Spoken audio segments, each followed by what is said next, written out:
Well, this is a quick video of what started to happen with the right joystick of my controller for the Mavic Pro.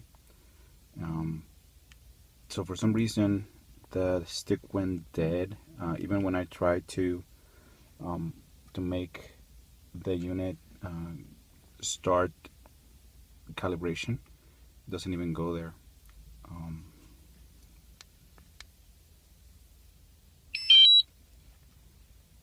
Starts with the app and then beeping like crazy.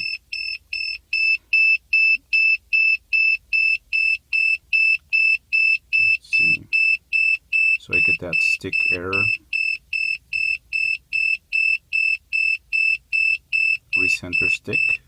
I went into the remote controller calibration to try to fix it, and you can see that left stick works no problem. The dial seems to be working no problem, but this guy is completely dead.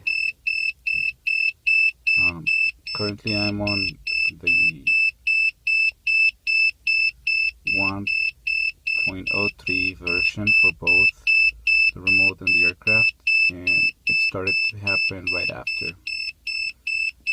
So I talked to DJI and they asked me for me to send the unit back for service, so we'll see.